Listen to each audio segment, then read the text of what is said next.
Good morning, good afternoon, good evening, and good night, and welcome to another episode of Endurance Chat. I'm not Michael Zalavari, unfortunately he couldn't be here, so you got emergency host Chris Riddell with you tonight, talking about one of the great races in the world. We're counting down to the Le Mans 24 hours, and this will be a little intro podcast talking about, what the classes are, and just giving you a feel for what the race is. With me tonight we have our European brethren, Oliver, Trevor, I've got to stop this up. Trewavas, Ollie, hello. I can never say your name. Along with everyone else. Exactly. Thanks for joining us, Ollie. Long time no see, or no chat. And even longer time no chat, Buxoq. Hello to you, sir. Hello. Yeah, it's been a while. It has been a very long I've been while. in the background lately. So. Yeah, you did a lot of your work in chat correcting our mistakes. But for once, we got you back on the air to chat about Le Mans. So, as always, we bring you this podcast with thanks to our sponsor, TheRacingLine.app. We thank them for their support. So, gentlemen, Le Mans. This is a race that we've all loved. The Le Mans 24 hours. Best race in the world, agree? Yes. One of the best for sure, because people always say, I like this one better or this one, but it should be in your top. Yeah, should be the top. For me, it definitely is. And I know, Ollie, you've got a special love for this place. Yes, I don't know how to describe it exactly, but it's just such a magical place that I've got a connection with, and it's been a while since I've been lucky enough to go, but hopefully next year I can see that place again and hear and smell those race cars, but we'll see. Buxoq, have you been lucky enough to go? Not yet. On the bucket list? I was planning to go last year, but we all know what happened then. Yeah, someone got a cold. But I think in this race, if you, I still remember when I was a child, when I first saw it on TV, that I watched the first day, and then the strange realization when you turn on the TV the next day and it's still going. That first time, you never forget, in my opinion. No, absolutely. I can remember my first race in the early teens. It was the first race, 2010. I think it was the first race I watched cover to cover, and just that it's just a memorable event. It's obviously a different time zone. Watching race cars go around 5 a.m. here, and then transitioning into nighttime in Le Mans. It's an amazing spectacle, and yes, it's been delayed again this year because of COVID, but still coming up to, 2 weeks away? Can't wait. 3 weeks away. So what makes this place special? Well, 2 weeks, because it's 21st, 22. Oh yes, it's 2 weeks away. Yeah. So what makes this place special, guys? Is it the track? It has everything. It has everything? Yeah, like you mentioned already, the transition through day to night and what that brings, and then back to day again, obviously. You have all of the different conditions with temperature, the chance of rain. I mean, it always rains at Le Mans, right? The track itself as well, it's one of the longest circuits in the world.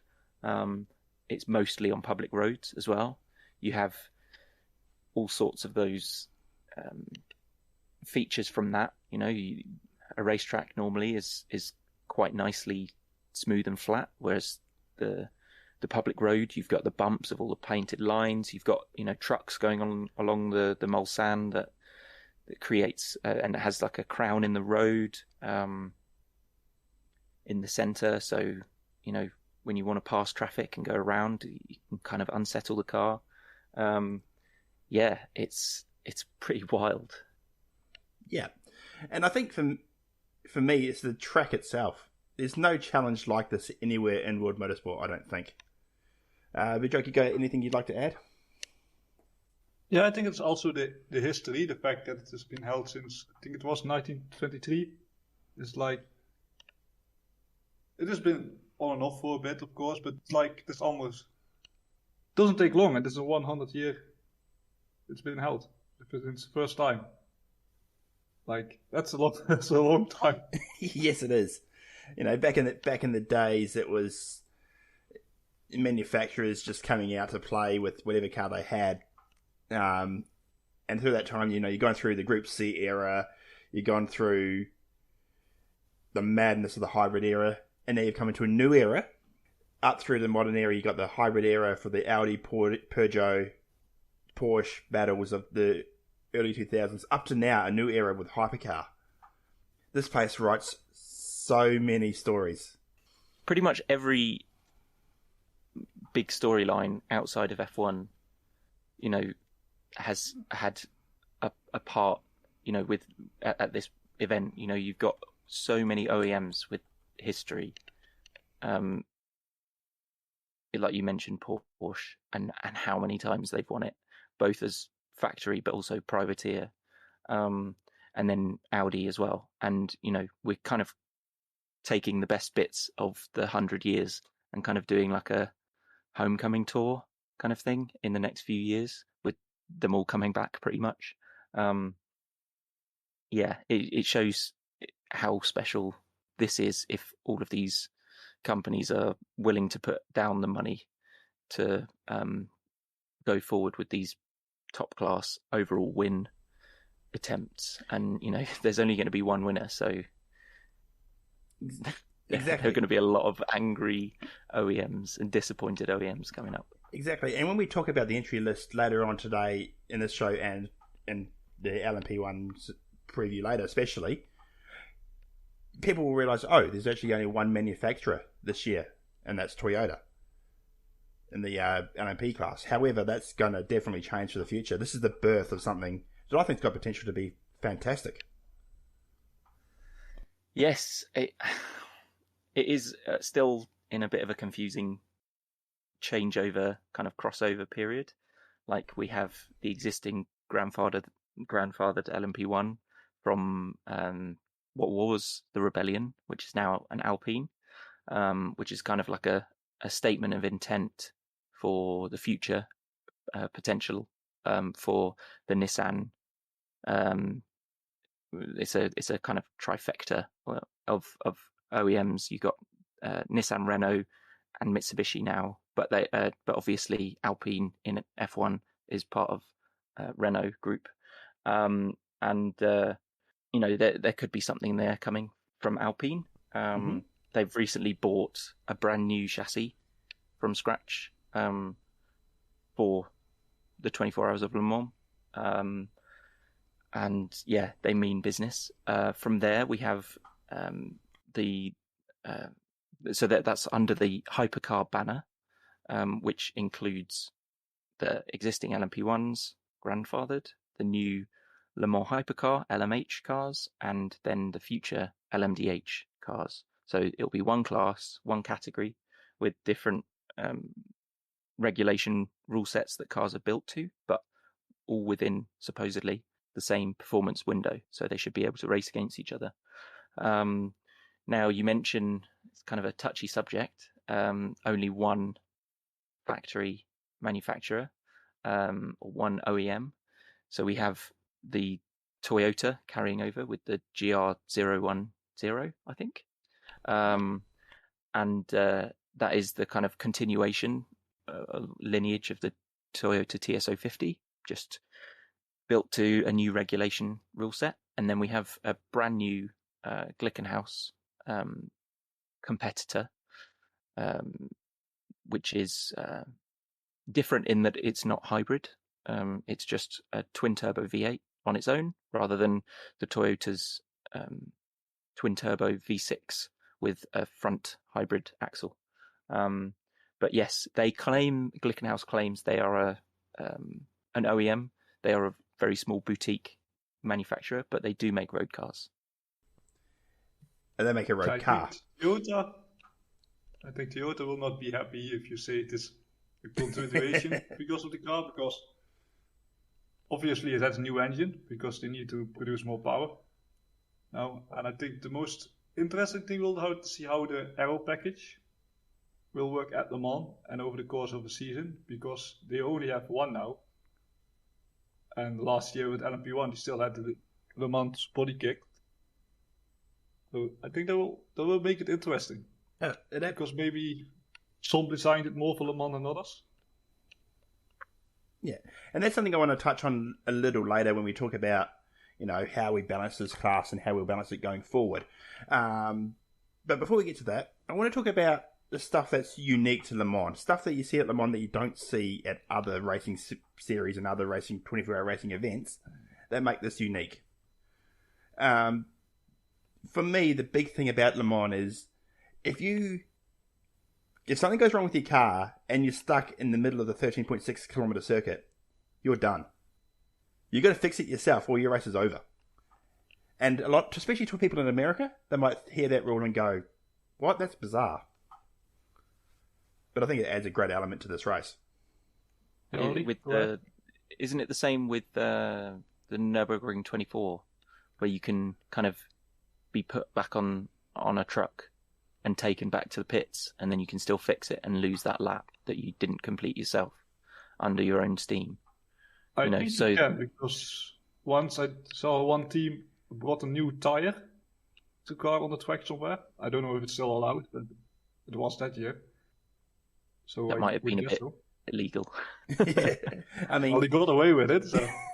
Well, that's the thing at Le Mans, isn't it? There's always these stories of drivers getting out of their car, working on it, and then going, "Oh, there's a tool set here in the bushes," or "Oh, there's a spare wheel hiding behind this tree. I might just go put that on my car." Yeah, and there's amazing footage. Let's not forget the Delta Wing, where the mechanics went to the other side of the fence and were trying to coach the driver on how to fix the car that was stranded after it had a little coming together with was it a Toyota? And that was a bit of a sad moment in the fields. It was good. It was where sad you had to watch. the driver. Yeah, it was 2 hours of the driver. It was the Japanese driver, wasn't it? Yeah. Santoshi Motoyama, I think it was. Yeah. He just that for a good couple of hours, him just trying his hardest to get that car the few hundred meters he needed to get it to the pit lane. Yeah, and you have all of these highs and lows and swings of emotions. It's quite harsh to watch, but when you have the driver stranded and they have to think on their feet, every second counts potentially. We've had a car that's been coming from last place all the way through to the field to win in 2017. So, every second still counts when you're stranded out on the road. Yeah. And you see these really bulky, blocky phones that they have taped to the door, for when they're out in the middle of the forest away from the radio signal. Just trying their hardest. They've got a little tiny toolkit of zip ties and tape and stuff, and they're just trying to get it home. Yeah, I mean, sometimes you just get surprised, because I think, do you guys remember a couple of years ago? I think the last year of BMW, we all thought it was dead, and about like an hour later, it suddenly appeared on the track again from somewhere behind the wall. Yeah. So it had a lap for more than an hour or something like that. Yeah, it was crazy. Yeah, and I remember one of the Audi drivers, might have been Trewavas, a while ago in the hybrid era. He binned the car at one of the Moissan chicanes, got out, just yeeted the bodywork off the thing, and took it back to the pits, just bare brute strength. And then you get what those teams can do in the pits as well.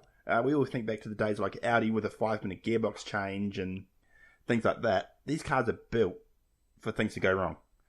When they have their 24, 36-hour tests, they practice things like simulating changes of gearboxes and brake pads and all this sort of stuff that you might need to change in an event. Clutches for Toyota, especially. Because they have a habit of failing on them. Too soon. Never too soon. Cookie's not here. I can say what I want. But what else is unique to this race?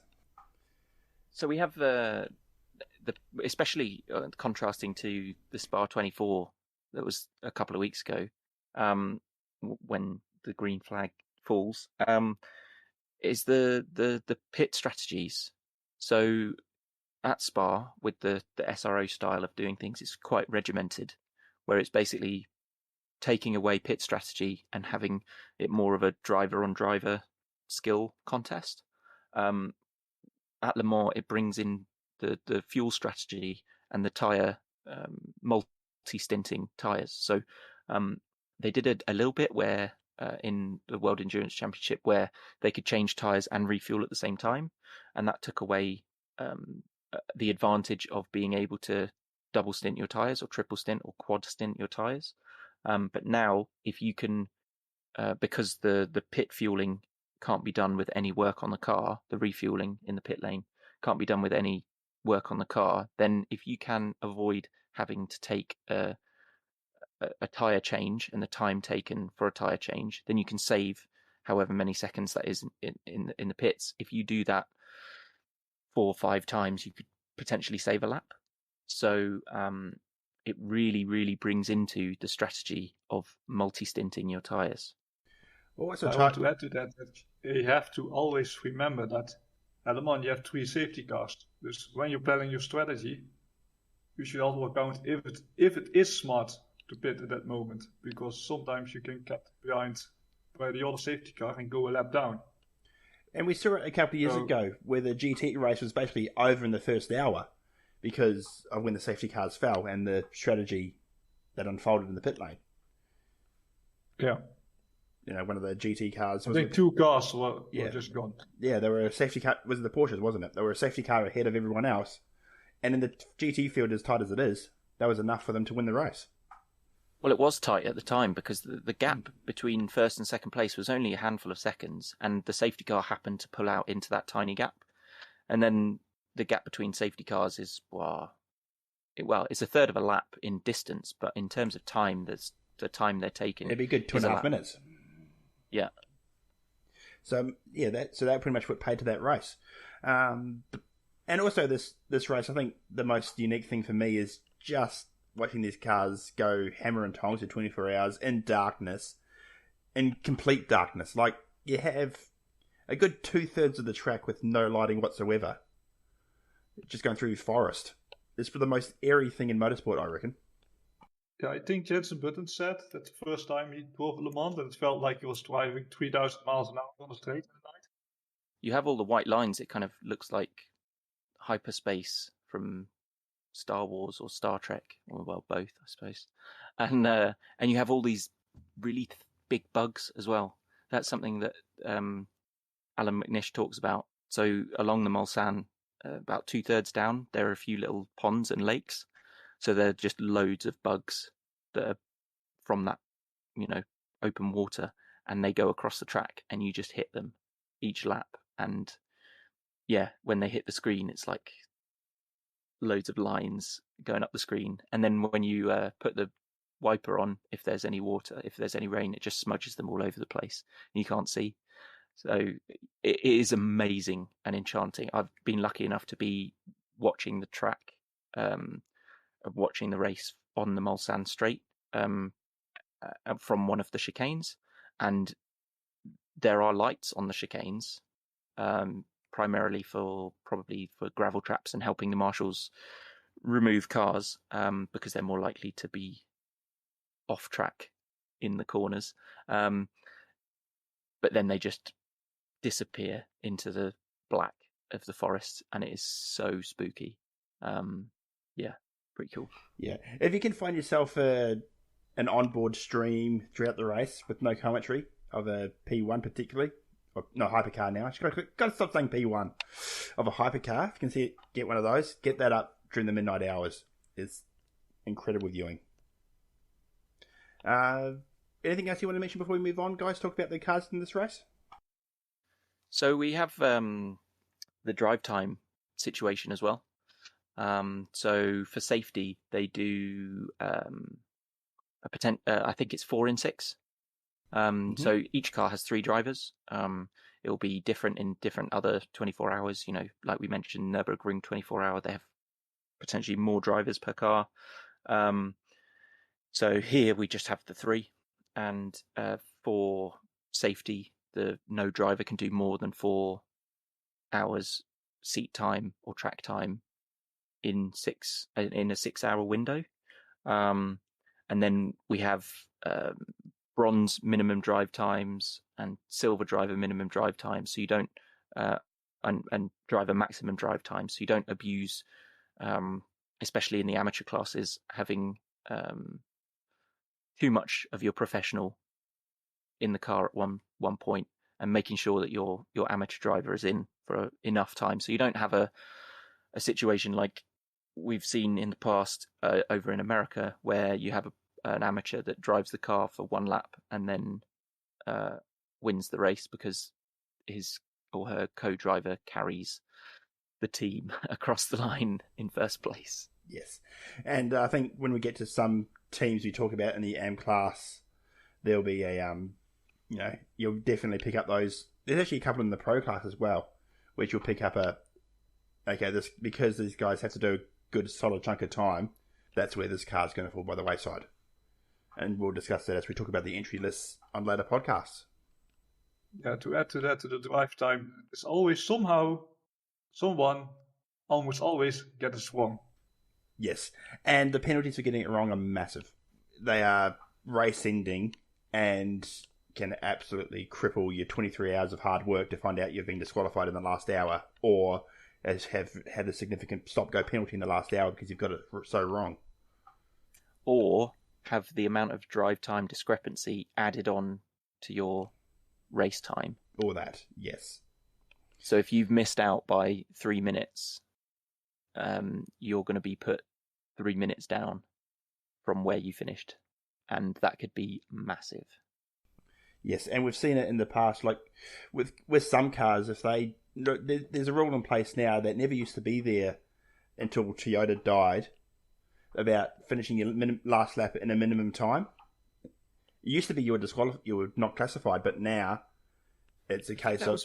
I think that was because of Peugeot, where they tried to limp with like a broken gearbox or like a broken drive shaft or something, and they just tried... I think it was maybe they call it the Bourdais rule, where they had a problem with the car and they tried to... They did hardly any laps, they were in the garage for a significant amount of time at the race, and they decided, okay, let's see the finish, because part of the magic is crossing the line with the man with the checkered flag standing on the track, and they limped around super slowly with this broken car, and then suddenly after the year after, they added a minimum last lap time, which I can't remember exactly how that's calculated, whether that's an average race lap times 1 point something. But I think it's around 6 minutes or so.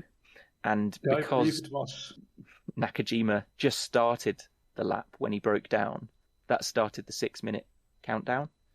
And even though he did finish the race, technically, he was disqualified, and I believe they're not classified as a finisher because their last lap was over the 6 minutes. Yeah. So that rule has changed now. It's you got a penalty, a significant one, to stop teams from doing it. Yeah, so it's an 11-minute lap they did, which these days I think would equate to a 10-minute penalty. But back when that happened, it put them out of the race entirely. But so keys to this racing, we've obviously don't fill your decks as you're doing 300 k's down the Mulsanne straight in traffic at night. Make sure your car's running at the finish competitively. Make sure your pit stops are on point. Make sure you avoid getting to any shenanigans with slower cars, lap traffic, slower class traffic. Sounds easy, right? Yeah, make sure that the decisions you follow up to is from a marshal and not from a driver. Yeah. Let your clutch go boom. Yeah, that happened so fast in 2017. It was like all was well for Toyota, and it went wrong. It felt like 5 minutes and all went wrong. Yeah, and this place is full of those stories. We all think back. I can think back to when all the Peugeots died. And then you got the year that of Audi's 2 massive accidents then you had the third Audi surviving to win. Flood just put something in chat. The last laps. Yeah. Flood just put in chat back in 1971, all the Ferraris died in one crash. So, you know, stories like that. And even more modern times, what year was it that you had the Porsche against the LMP2s? 2017. 2017, of course. 2017. Yes. Same year that Toyotas died. Yes. Yeah. So you had Toyota had in the 8 car, apparently they had it designed in a way that was really difficult to change. Dus while they had a similar problem, Toyota took an hour longer to fix, which took them out of the running. And I think the LMP2 car was overtaken with like an hour left or something like that on the clock. Yeah, there was only a lap difference between the winning P2 and the winning overall. Yeah. So this race can throw up Jackie Chan almost won the Man overall. Yes. That's weird to say. In the second class. That's almost as weird as the GT Pro car winning at Road Atlanta. Yeah. That's never happened before. All right, so we talk about the cars, gentlemen. So we alluded to it before. The Le Mans prototype hypercar. So new car. So yeah, the hypercar is a new class for this year, taking over from an LMP1 category that was getting a bit over. I guess what's weird, like over, not oversubscribed. Over-engineered. Over budget. Yeah. And, budgeted. And long in the tooth. It'd been around for a good decade in the hypercar, in the hybrid area, which has given us some fantastic racing. I mean, the Porsche, Toyota, Audi battles that we had, 3 different cars, 3 different solutions, all coming to the same result, with some of the best endurance racing you're ever going to see. But like everything in life, it was time to move on. And what we've got now is this hypercar class, which is in its infancy and is such an interesting rule set for a number of reasons. We talked about the teams before. We have the Toyota with their hybrid-powered GR010. We have the Team Alpine, which is running grandfathered LMP1 from last year, which was previously run by Rebellion.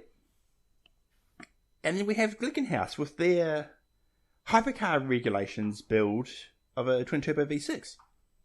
So, again, we've got 3 cars with 3 very unique ways of adhering to regulations. And balancing these 3 cars is proving an absolute nightmare. Sort of. Do you want to speak to why we have balance of performance in the first place? Because that's a term that I know a lot of people despise. So it's changing. It's a little bit of a shift in the way that they want to go racing. So before it was more of a technological development arms race, whereas now is more of a brand showcase, let's say. So this is the model in GT racing that has become really successful over the past couple of decades, and especially with the GT strength in depth. And the idea is it's creating an arena for brands to go and, you know, knock the shit out of each other, to put it simply. The brands, they love this. They want to go up against the top brands in the marketplace and say, you know, we beat them last weekend, kind of thing. It's something that the people who are fans of the brand like to follow and, you know, potentially get bragging rights. And when they are so close together, thanks to balance of performance, then, yeah, you're going to get more wheel-to-wheel action. Beforehand, you know, the time gaps were pretty big.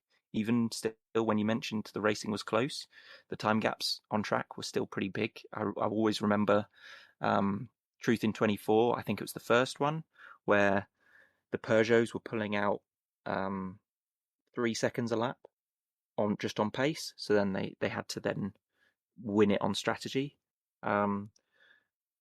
We aren't supposed to have that issue now. If the balance of performance works, there's got a lot riding on it.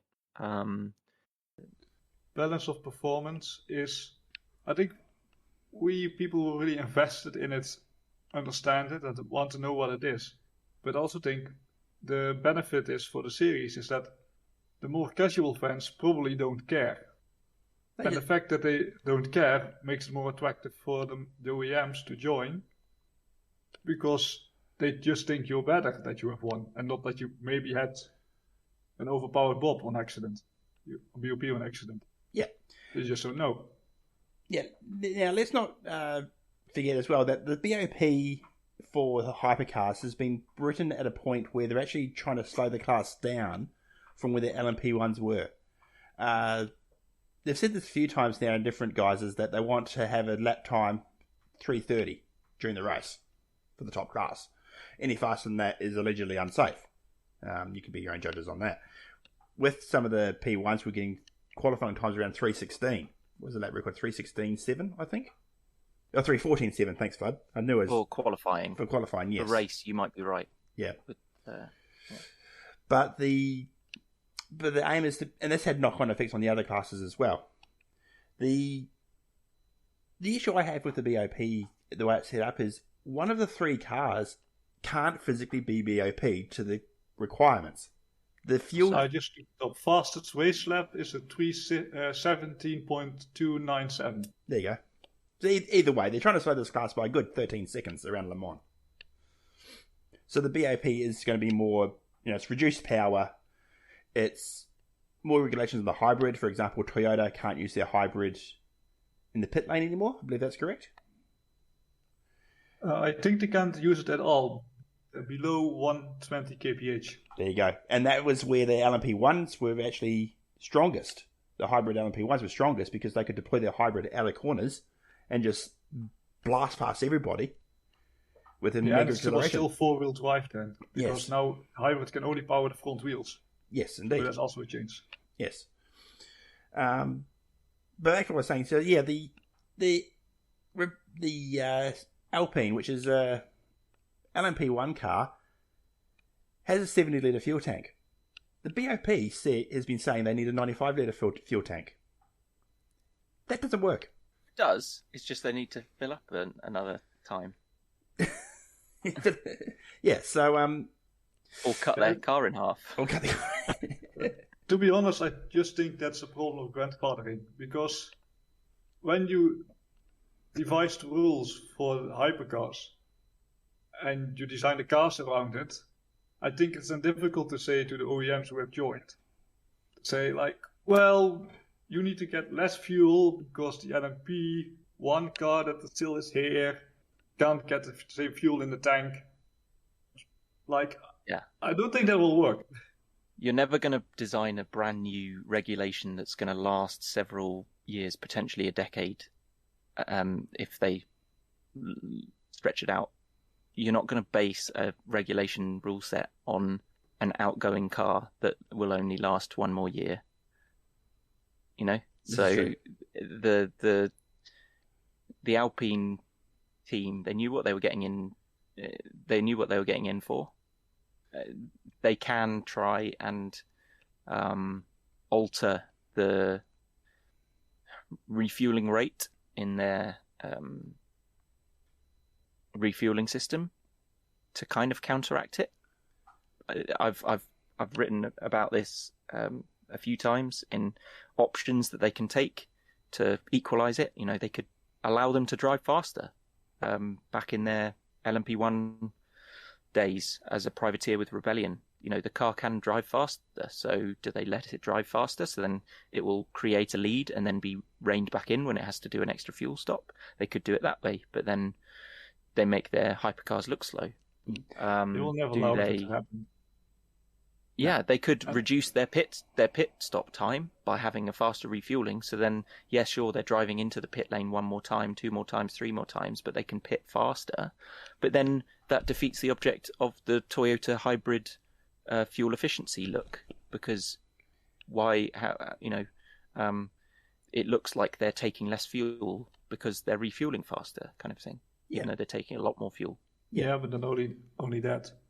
It's like the LMP1 car is a couple of years old. In theory, it should be reliable, LM1. And we all have already seen that the hypercars aren't really that. And if you put that in a 24-hour race, it's like, I think the other OEMs will see it giving it to them on a silver platter. And you make them faster, and they're more reliable, or they have shorter pit stop times, and they're more reliable. Difficult to sell. Yeah, that's fair. And I think we got touched on before. This isn't about building a regulation for cars from the past. It's about building regulations for the cars of the future. And we look at, the cars that we're going to get in this class in the years to come.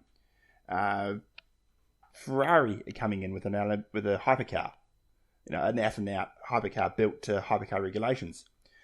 It seems like the whole of Volkswagen and Audi group are getting cars built to LMDH regulations, which are the regulations that have been adopted in America.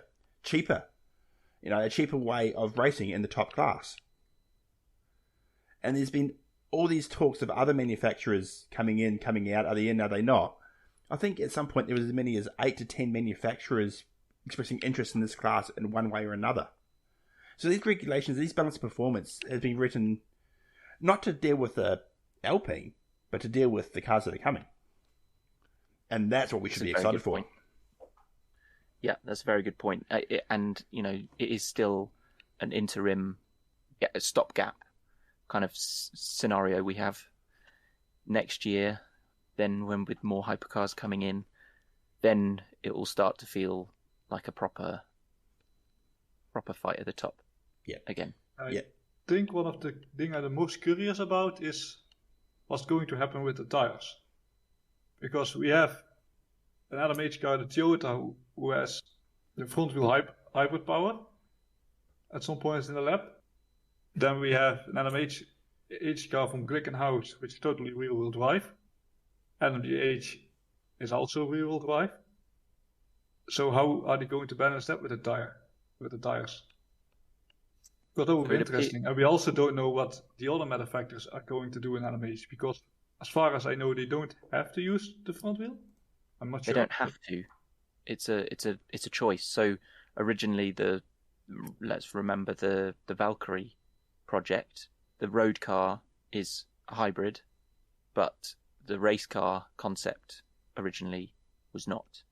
So there are different choices that you can make to whether that be to reduce complexity, so things can go wrong, but also if your gearbox goes wrong or engine or something like that, then you can limp home on your hybrid system.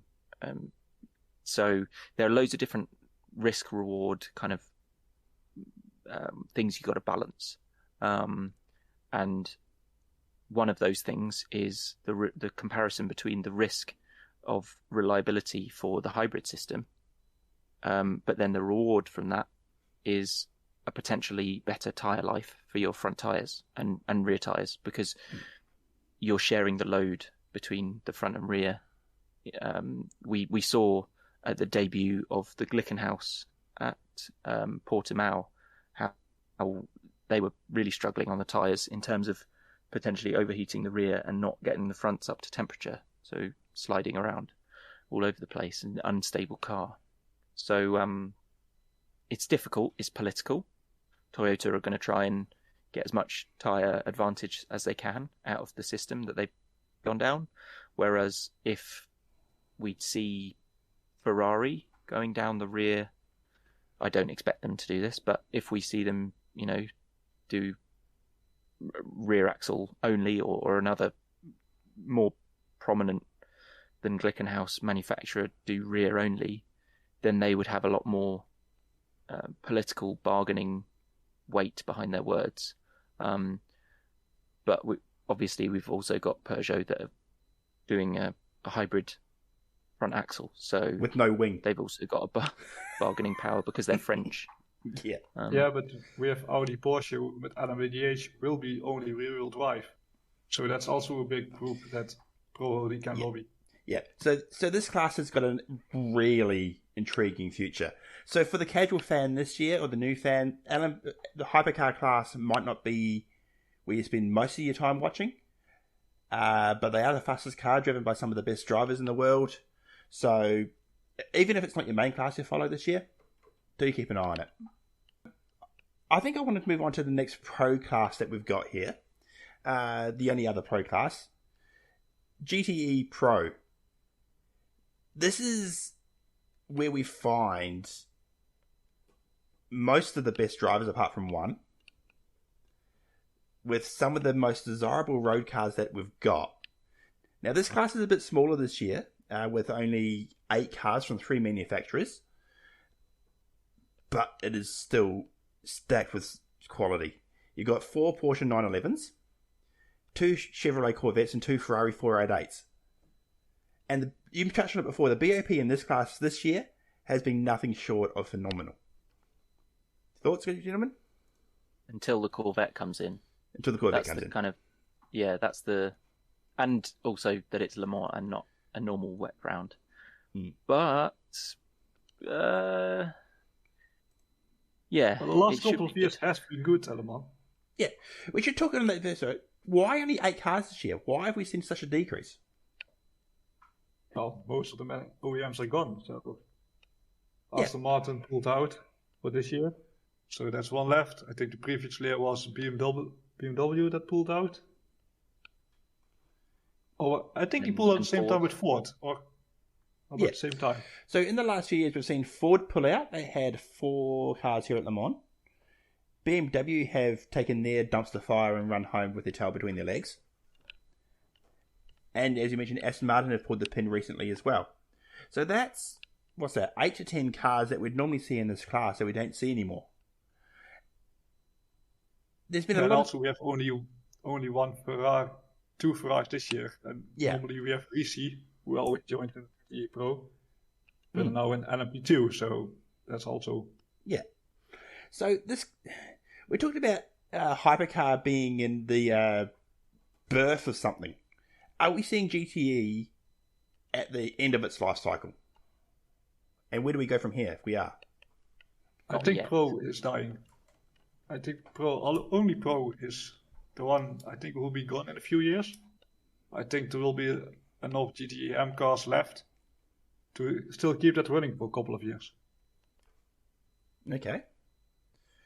And I guess the question is, where do we go from there? Because at the moment, we see in America they're going with a GT3 Pro, GT3 cars with pro drivers in.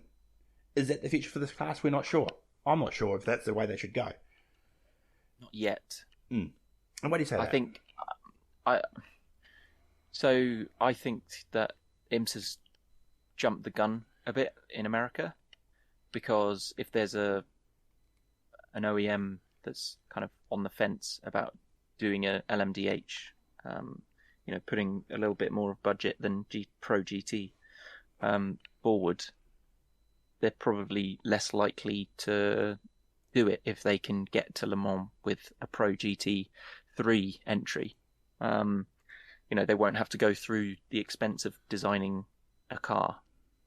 I think it would have to wait and coincide until LMDH has started racing for Pro GT to go away. I still think GTE has a future, whether that just be in amateur Pro-Am formats.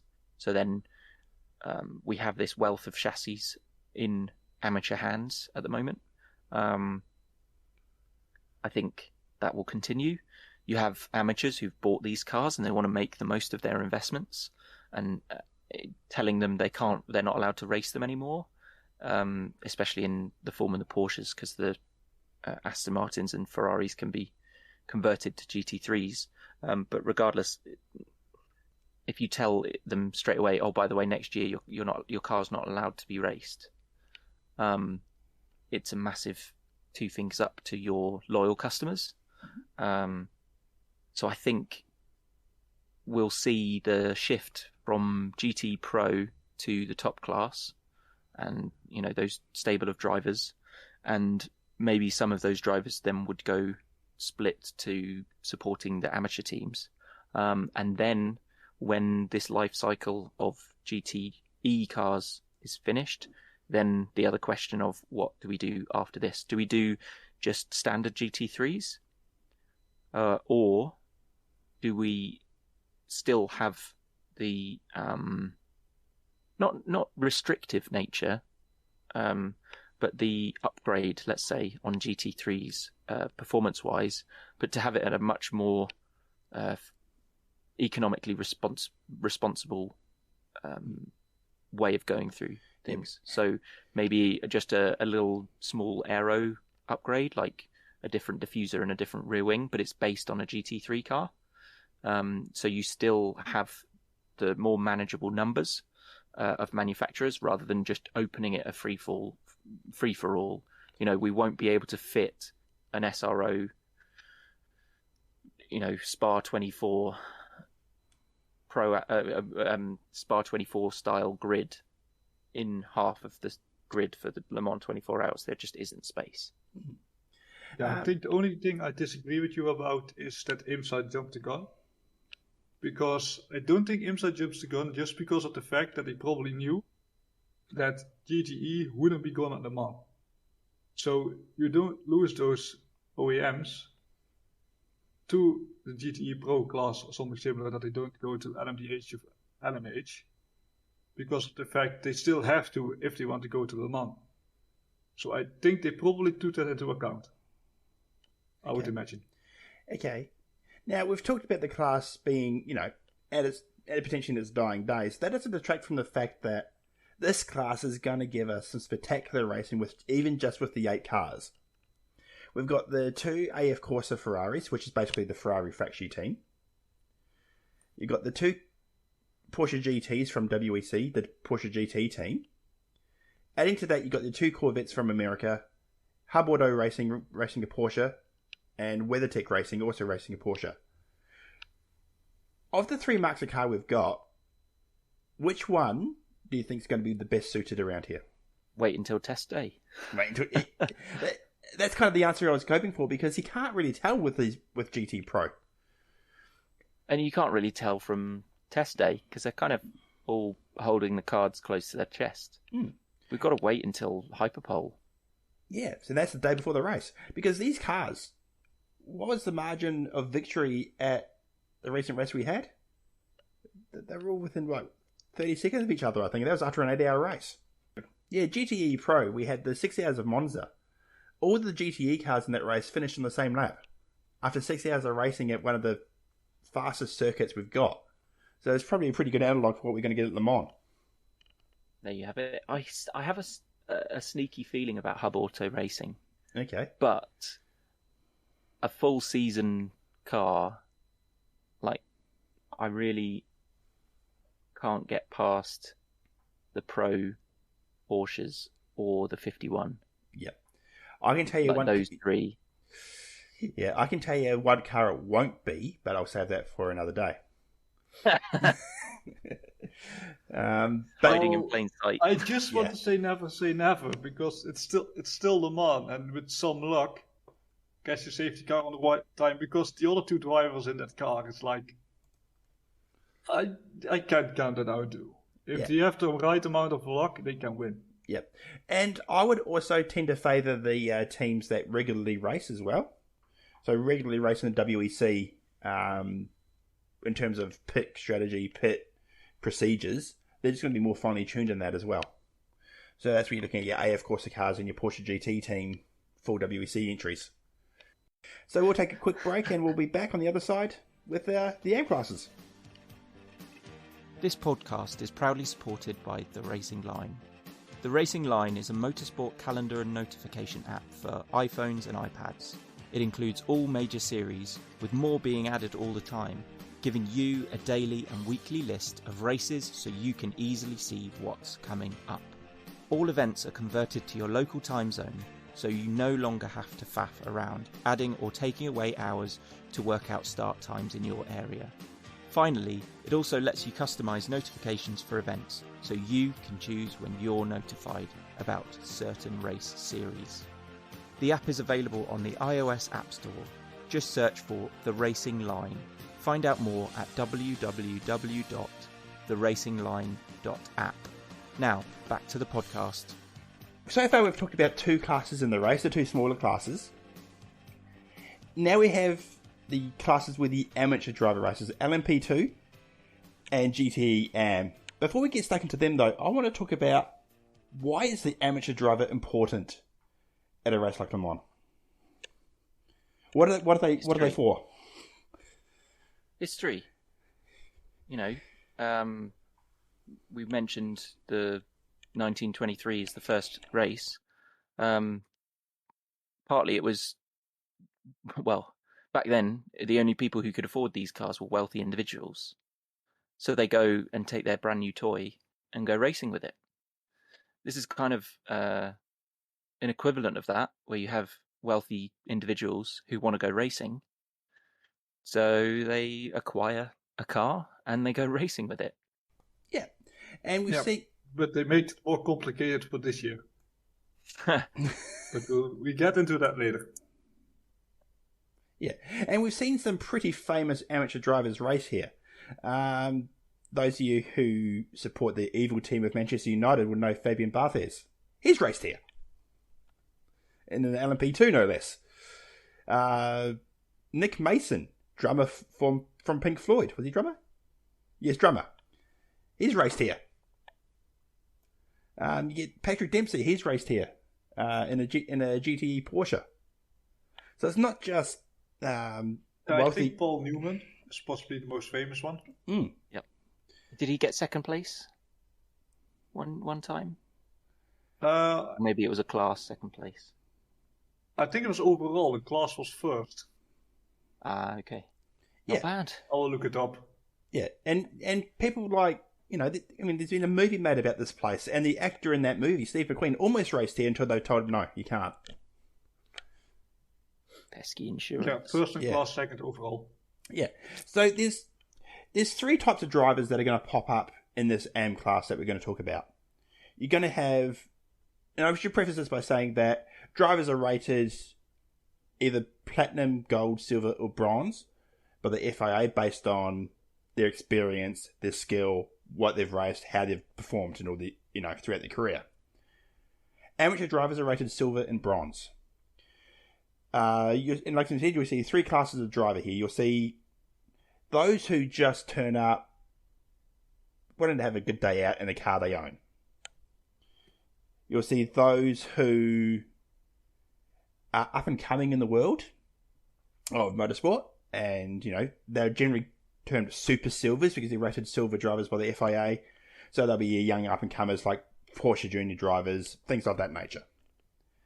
And then you get the old racers, the guys who are at the other end of their cycle, who are just out there having a lot of fun. Like think back to Martin Brundle racing with Alex Brundle, for example. That sort of thing.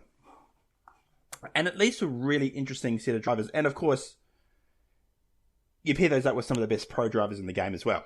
And we talked about it before. The challenge of this class is having the amateur in the car for as little as possible to give you the best chance of winning this race. And the amateur driving... Unless that amateur is faster than one of the pros. Which does happen which we have seen. which we have seen. And generally your super silvers might be that. So I want to get stuck into the LMP2 class. So, Ollie, you want to explain what this 25 car class is all about? Yeah, so an LMP2 is more of a spec. It is a spec series to reduce cost. And so there are 4 different chassis to choose from. doesn't look like it on this entry list anymore. But no, all but one are based on the Orica 07. So they're all going to look pretty identical, bar paint scheme. So all have the same engine, which is a Gibson V8. It's a very cost-effective way to go racing, and these cars are bloody quick when you put the pro drivers in. They're as fast as the fastest cars were a decade ago.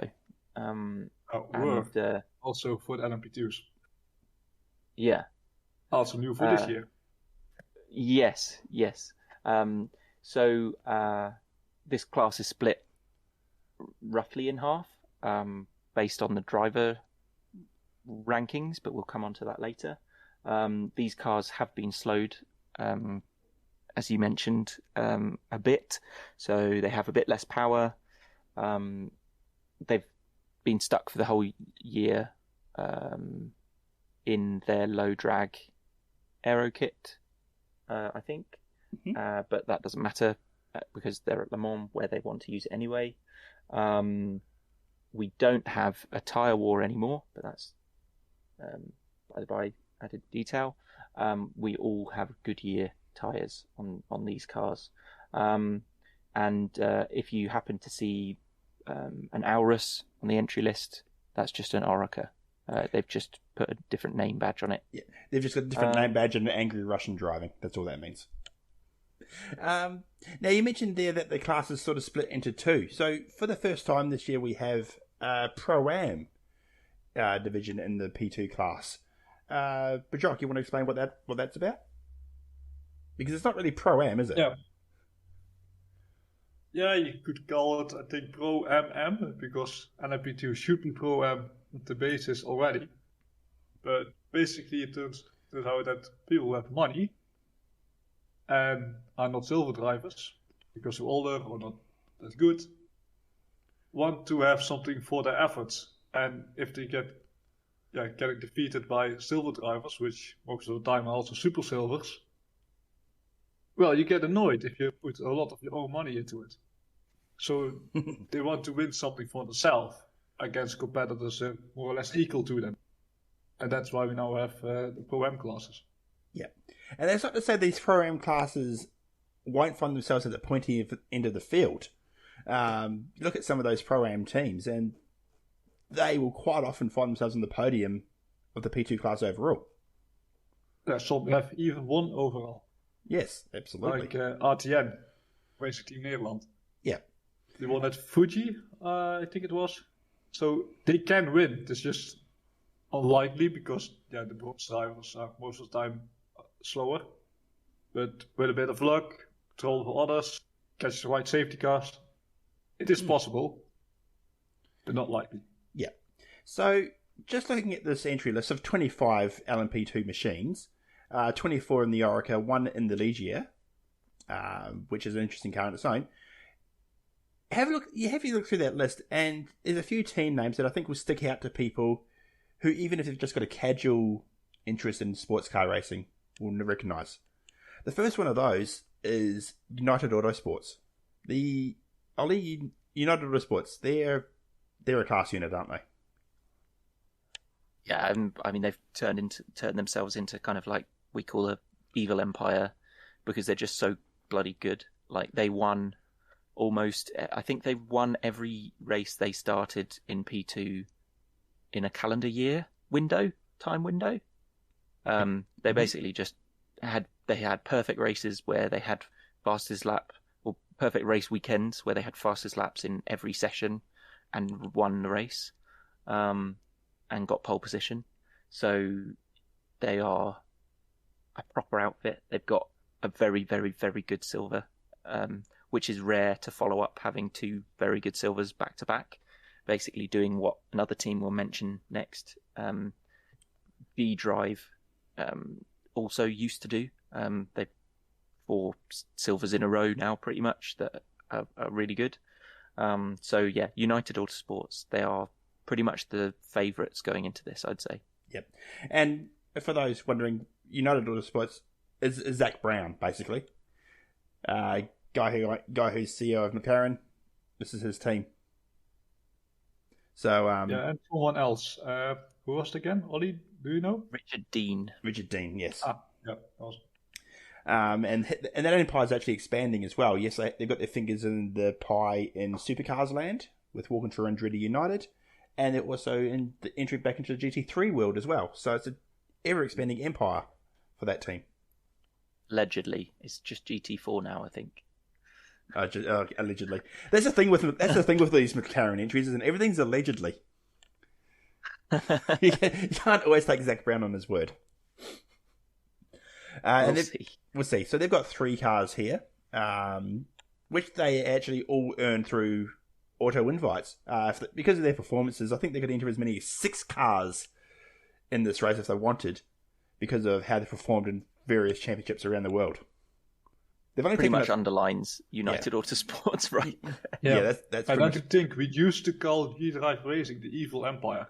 Yes, they were never that dominant. Exactly. We should talk about G-Drive because they've got their 2 cars here in their not an Orica, their Auris 01. As you mentioned, they've always been the evil empire, but this year they're sort of taking a bit of a turn. They have 1 Pro-Am and 1 Pro car, and they don't really excite me this year as much as they have in previous years. I don't know what your guys' thoughts are on that.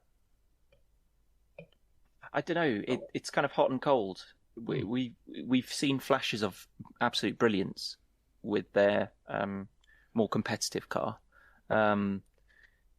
It's kind of weird. They have their pay driver got uprated to a gold, so then they've got to find an up-and-coming young driver who doesn't necessarily need budget to pay for their seat, so they can afford to pay for the best silver. And they've found a teenager called Franco Colapinto who is doing single-seater stuff, and he's gonna rip this race apart. He's made some mistakes. He's made some key mistakes, but also has been really, really, really racy. So, and also they've got Nick de Vries, who is bloody quick. So yeah, we'll see. Yeah, the G-drivers think Colapinto should make mistakes. That's needed. And Rusinov is like, difficult to explain. On his good day, he can be a gold because he can be that quick. But on his best day, he's one of the worst silvers, in my opinion. Yeah, Roman Rusinov is the team owner. Depends on which one we get. Yeah, he's the team owner. The reason this is G-Drive, the reason that the car's an Auris. And also, we should mention as well that, just a complete sidebar, part of Russia's ban from all-world sport, these cars are actually from the Russian Automobile Federation. They're not Russian. Allegedly. So that's always a team to, even though their form hasn't been great this year, it's always a team to watch. Another big team is Jota Autosport. They have 2 cars in this year, and anything Jota touch usually turns out pretty darn well. Ollie, yeah, they ran the cars when they finished 2nd and 3rd overall. Yes, they ran the Jackie Chan DC cars. Didn't have their name, but it was them. Yes, Jackie Chan DC cars 2017. They were the team, the guys who ran the team. So Jota you can never count out. Who else on that entry list do you think is worth a shout out? WRT, definitely. So WRT, for those new to us, they're a team that has raced, basically been the Audi team in GT3 racing for many, many years. They've come along to this P2 class and absolutely taken it by storm. Just with the 1 entry, but it's a powerful entry. Pretty much, well, they're definitely in the WEC entry, bankrolled by Audi. And that is because Audi are going to be using WRT at least for their LMDH future. And this kind of goes in hand with potentially with what Jota Sport are going to be doing in future as well, which is why they're just so professional. They are marketing themselves and practicing as professional outfits. So that's why these guys are at the front. The reason we're not going through drivers, by the way, is because when we saw this with Spa, there tends to be a lot of driver changes leading up to the week of the race just because of travel restrictions and teams and drivers not being able to get from place to place. So if we don't go through the drivers today, that's why. But that driver lineup for the WRT car is a really interesting lineup. And you've got a good combination of experience in Robert Kubica. And then I think the 41 might be the weaker of the two, just because of the fact they haven't run with the Le Mans Aero kit yet. Yeah. And the notable name of the 31, you've got Robin Frins from Formula E and all sorts of other things, as well as a couple of solid amateur drivers, but really Charles Malessi isn't really an amateur. Yeah, exactly. And Ferdinand Habsburg. And VA is also from single seater, so yeah. So through the 6 top drivers they have, they'll get a car close to the podium as well. I think a team for me as well that actually might surprise a few is ARC Bratislava. They're a Pro-Am entry, but they're a very solid Pro-Am entry. So a real dark horse is probably high class racing. Yeah, absolutely. High class with their 2 cars this year. Normally they have one in the WEC, but they've got 2 cars along for Le Mans. The usual car with Ricky Taylor from America in there. And their Le Mans only entry has some young bloke called Kevin Magnussen, and he's bringing his dad along for the ride. Cute. So that's a team worth following. And you talked about them before. Risi Competizione. Forever a Ferrari GTE Pro team.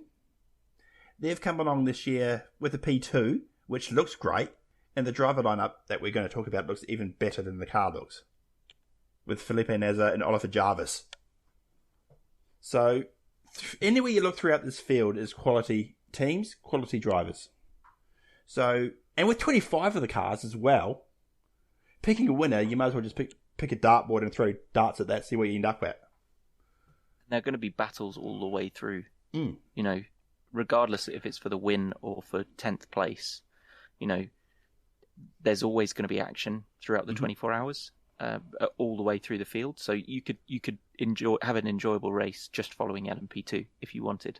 And also, on the other hand, it means getting a top 10 finish in this field is still like a really hard thing to do and something worth celebrating about. Yep. So with a class that's as competitive in this, as this class is, how do you win? Not mistakes. Any mistakes. Mm-hmm. Not breaking down to bad luck. Not getting crashed into. Also important. Like you need to have almost all the luck in the world and making no mistakes, and then you have a chance, and that's not even sure you're going to win. Absolutely. It's that close. Yep. And this will be, for me, this is going to be the pick of the classes this race. And I can't wait to go into detail on that in a future podcast, because 25 cars is a race on its own right. Some Creventic grids aren't that big. And that's one class of 4 here at Le Mans. We should actually talk about, I've talked about the 25 LMP2 cars. Technically speaking, there's 26. And this, again, is one of the unique things about Le Mans. One spot on the grid is always reserved for cars which they call innovative car. So, you know, alternative fuel sources. We've seen Nissan in the past bring in a Delta Wing, which was this really long, pointy thing with skinny front tyres, and it was a really unique approach.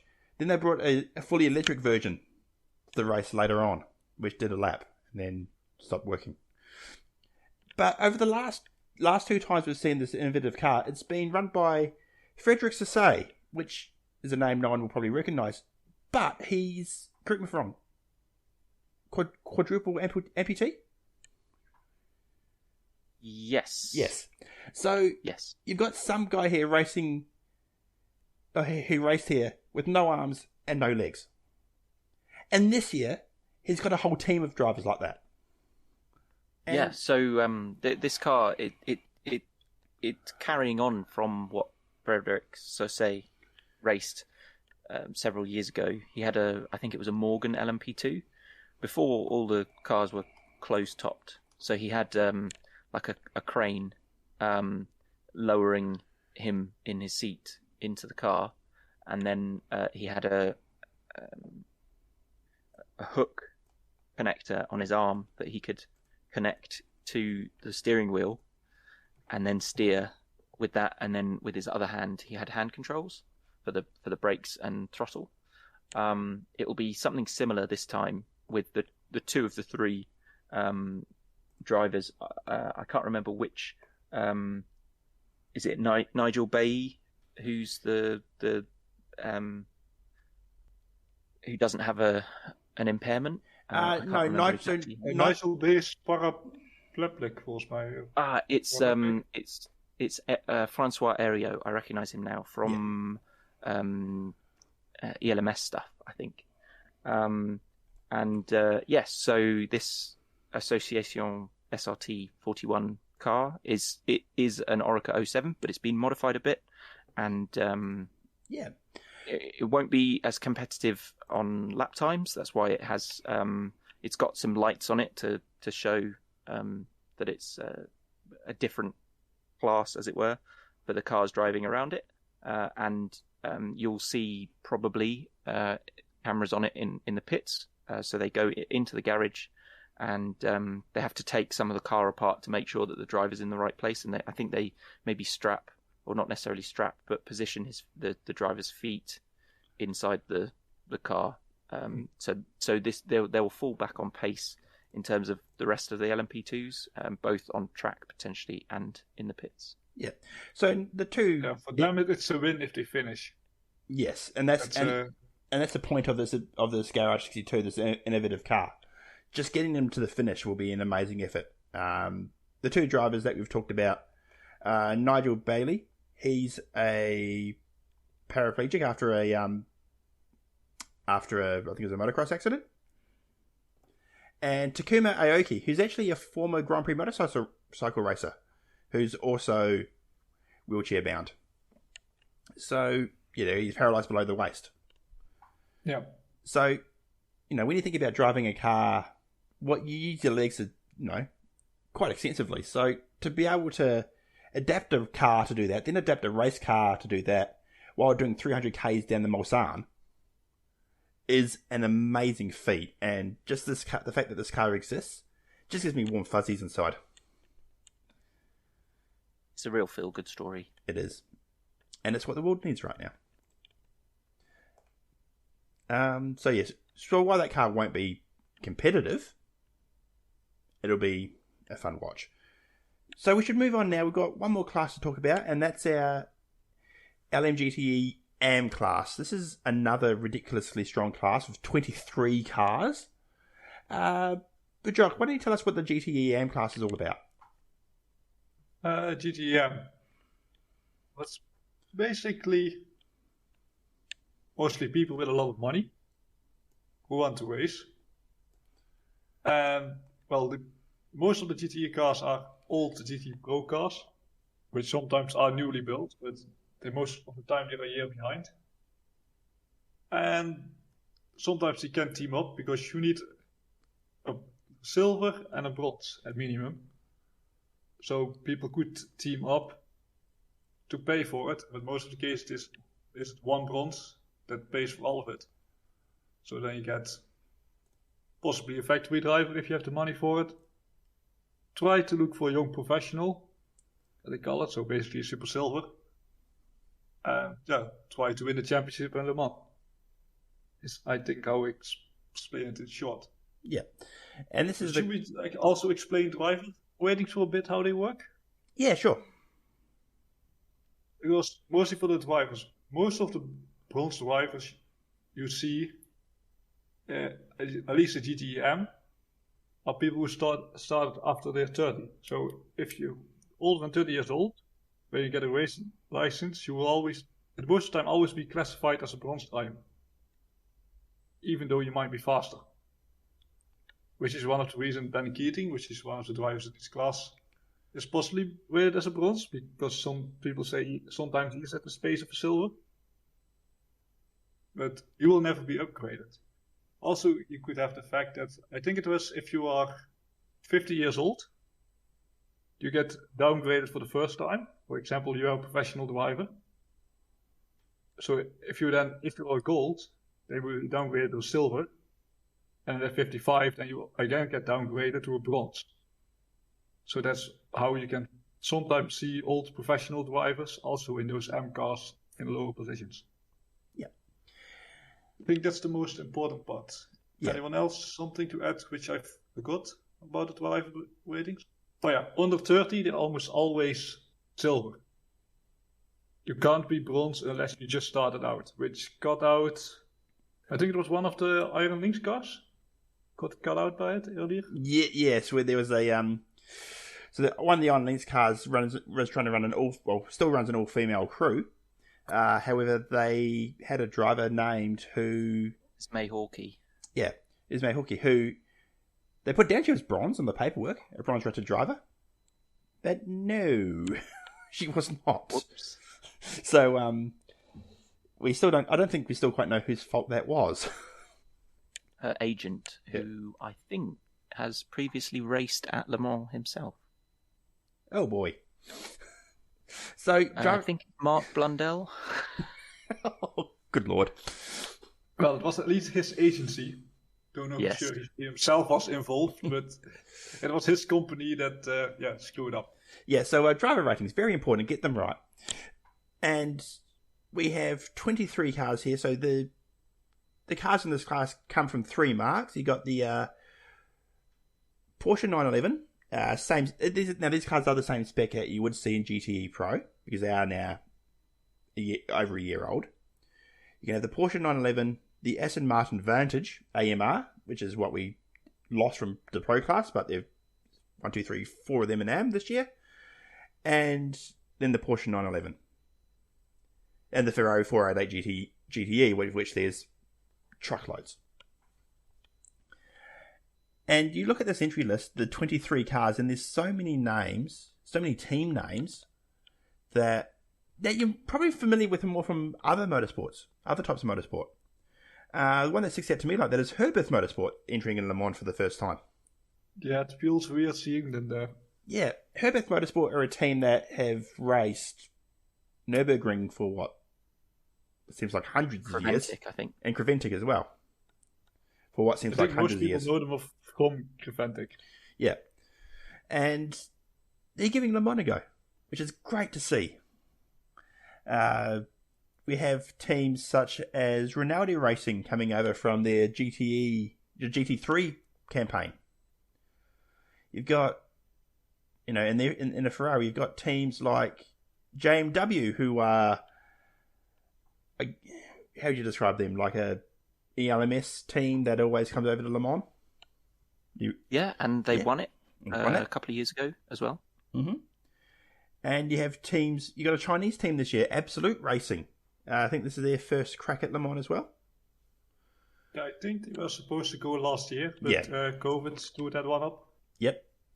So they're making a jump over. And it's great to see those Asian teams. They're here obviously because of their performances in the Asian Le Mans series. And it's always just great to see those Asian flag teams come over here. There was one that we didn't talk about in LMP2, Racing Team India Eurasia, which is not Team India anymore because of COVID. But they were planning to bring in an all Indian and COVID because Indians can't get there. Yeah, but mainly because of money. True. But they were planning to run 3.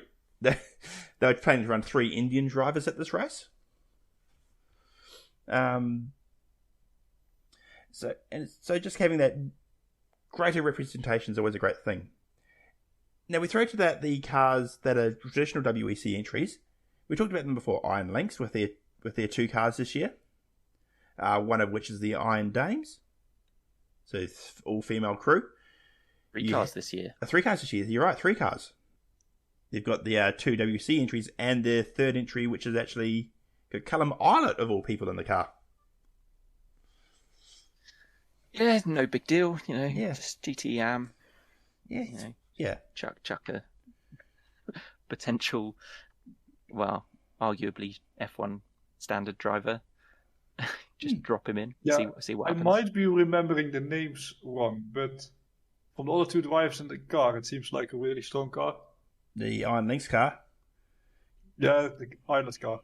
Yeah. Cressoni and Mastroianni always race with the Iron Lynx. I think they're all from the GT3 ranks, more so. I believe so. They do more Michelin Le Mans Cup, ELMS style stuff, and I believe Rino Mastroianni used to be a driver coach, or still is a driver coach, but because he's so old, he's now downrated to bronze. So he knows what he's doing. Yeah. So that's then probably the rule I explained earlier. 8 rule get downgraded. Yeah. But I think for me, you look at the teams on this list, and when you talk about form teams, Team Project One and Dempsey Proton Racing are the two you always go to. All in the Porsches. In the historic, I mean, not so much this year, but historically, they've been the cars that have been up towards the front of this race. Yeah, historically, yeah. Historically. Okay, yes, one of those cars has Christian Reed in it, but... and they've probably paired Christian Reed with two of the best up-and-coming drivers. They do have a Porsche stable to pick from. They do. I'll give you that. Yes. But what other teams draw your attention from that lot? You have the 83 of course, and that's like... The most OP. They're silver. Yeah. Really shouldn't be a silver if we look at the times. Yeah, actually ridiculous how fast he is. Yes. You're talking about Nicholas Nielsen there. And Alessio Rivera. Yes, true. Alessio Rivera has he been the fastest every race of that car? It feels like. He's sometimes been the fastest, including the pros. In GTE Pro. That's where we remember. Which is crazy. He's absolutely ridiculous. Yeah, because these cars are no different to what you get in GTE Pro, apart from the driver quality. Well, they are BOP slightly lower as well. Are they slightly lower? Okay. Yep. I think they're a year older and a little bit lower BOP. But they get newer tires more often, so... Correct, yep. Yeah. So what other teams there draw your attention? Is it correct that the number 47 Chettilar Racing, they are currently leading the World Endurance Championship? They are a real, well, not necessarily a surprise, but they've come from LMP2, but they've had a bronze, Roberto Lacorte, who funds the team, and they were never really up there in LMP2 because they were using the Dallara chassis, which was a bit down on performance, but also they had the bronze in P2, so they never really shone at the front of the class. But now going into GTEs, they've been absolutely brilliant, and it's great to see. They have so much passion. Yeah, they're leading by 2 points over the 83, which won twice. Yeah, and we've seen this in the past where, like the obvious example for me is Nicolas Lapierre. He could never cut it as an LMP1 driver, but chuck him in an LMP2, he was phenomenal. He couldn't lose a race, no matter how hard he tried. I'd recommend people to watch the Chettilar Racing movies that are on YouTube. I think it's called Spirit of Le Mans. Roller coaster, but very, very good to follow a team with good passion for the race. Yep. What other teams stand out to you guys? Well, for me, D-Station, but that's part because one of the drivers who drives it. Yeah. So Tony, not the most positive first impression, because I still don't know what to think about that 1 year at Le Mans. Like, yeah, so Tony Hoshino is the driver we're talking about who actually got involved in an incident and was like, "No, I can't do this anymore this year." Yeah, we don't really know the full story. We think that was the case, but nobody really told what really happened. It's a little bit hush-hush, so it is like... Yeah, but they're a team... I don't know, I still think... You could say it was the M's fault in this race at Satoshi, but... Like, in WC and multi-class racing, the faster car has to make sure they overtake safely. So, it's like, I know you don't want to lose time, but... You can't really I think it's difficult to blame an amateur driver in that. Like from what I remember, he held his line, which you're supposed to do. At least all pro drivers tell the AMs. But just keep moving on the line, because if you are unpredictable, then you get accidents. Yeah, well, that's one of the things where we talked about before. How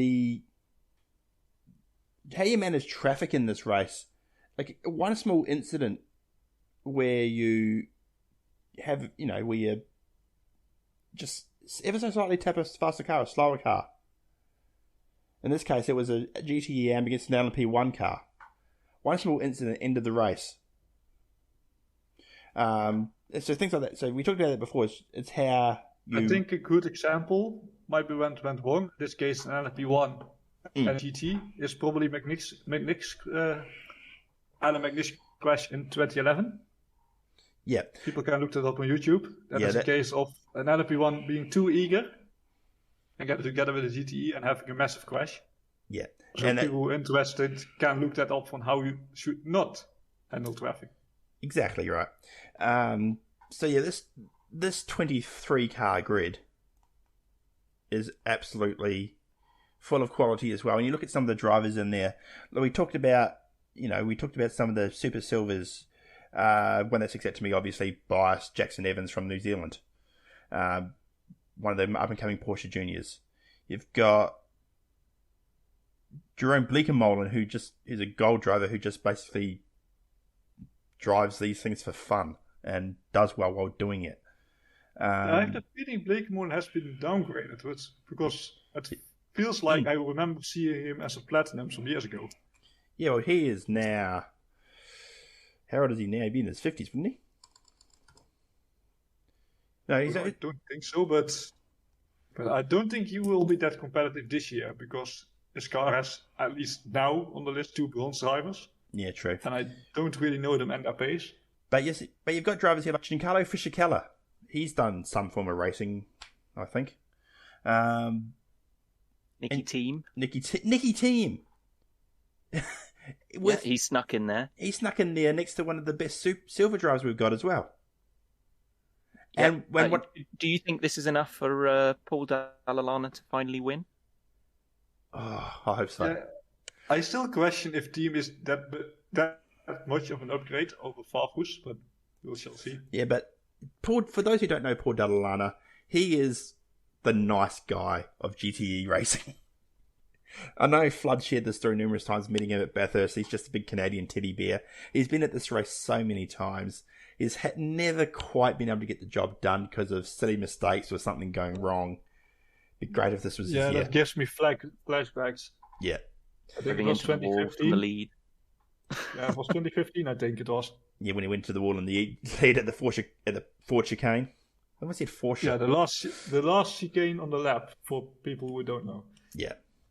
So this class is another great one to watch. It might be hard to track at times with the coverage not necessarily focusing on all that much, and because you'll have pro driver against AM drivers, so it's going to be a lot of toing and froing. So if you are that way inclined that you want to keep an eye on live timing, that's a great way to keep an eye on this class. And actually, for this race and whole, that's one of the keys to watching this race. Get yourself some live timing. Get yourself an onboard stream or two. Set up your battle station and just enjoy the race from that point of view. And let's plug Fantasy WC here also, which can help. Yep. Make you more invested. Yeah, Fanny, run by one of the guys on the chat, Mr. Clarkson. He's going to hate that I called him that. But he, pick a car from each class. It's probably the best way to get into this race if you are a casual fan. Pick a car from each class and follow their fortunes throughout the race. And if you do well enough, you might just happen to win overall and get bragging rights over the rest of us. Other ways to watch this race, obviously we talked about the live timing. What other tips would you have for those settling in for the first time to watch this? Pick a car per class, one car per class. Mm-hmm. Doesn't matter who they are, and just try and follow where they are on timing, whether that be on a dedicated live timing service or when the ticker comes up on the screen, and like hourly updates. Just try and work out where they're going and focus on that one car and how they ebb and flow, whether that be a pro car and how their strategy is being finessed, or a pro-am category, and try and work out when the amateurs in the car, how their lap times are doing, and then when the pros are in the car and how they're coming back up the field. That would be my recommendation. Yeah. Would you I think joining a chat, such like our Discord or just, for example, Reddit, the discussion thread, makes you also more invested because you can talk about the race. If you ask questions, don't understand something at the moment, you can ask questions and get them answered. Mm-hmm. So I think that's also a good way to get yourself more invested. Yeah. So leading up to the race, we'll have a primer thread on the WEC subreddit that'll go through everything you'll need to know for the race. It'll give you documentaries to watch and preparation, how to watch, everything you could ever need to know. Details on how to enter the Fantasy WEC, how to join the Discord. That'll be up in the week before the race. Join the Discord, ask the questions you want to ask. We'll only ever be too happy to answer. Also, listen to the rest of our podcasts coming up before Le Mans. We'll have entry list previews going through Pro and Am classes. We'll also have a bit more of a in-depth discussion about many of the talking points ahead of the race. And we'll also have our customary pre-race show, which is usually very loose and very sweary. That's usually held live on YouTube. So this time of year, I just can't wait to get this underway. And I can't wait for the race itself. It promises to be the best race of the year for me. Yeah, it feels a bit weird with having it almost 2 months later again this year. But it will be interesting how it plays out, because I think was it in September last year? Or yes, it was. Yeah, September last year, August this year. It promises to be a great race. Before you sign off, anything you'd like to add there, Mr. Oliver? Oh, I've got my playlist of things to watch. I've got to catch up on. Make sure you watch Truth in 24, both of them on YouTube, and maybe the Italian Spirit of Le Mans, and that will really get you in the mood. Yeah, and I think if you have Amazon, if I remember correctly, there is a pretty good show about the Le Mans 2015, which goes over the teams, also over the failed Nissan project that year, which was pretty interesting in my opinion. Yep. So if you have a chance to watch that, I would also recommend it. Yep. And I'll have my customary, oh my god, you're actually eating that food challenge for after the first hour of the race, or in this case, the whole race. We're going to have details on that shortly as well. So if you like watching a crazy person eat disgusting stuff, stay tuned. For details on how to watch this race, keep an eye on our Reddit threads and all of that as we get closer to the time. Our next podcast out should be about the preview shows for going through the entry list car by car. So if you're not sure which car to listen out for, especially this year with the additional drivers, additional cars, make sure you keep an ear out for those. But for now, Ollie, Buxoq, thanks for joining me this evening. Much appreciated. We'll speak to you soon with the next episode of Endurance Chat. I'm Chris Riddell. Peace out.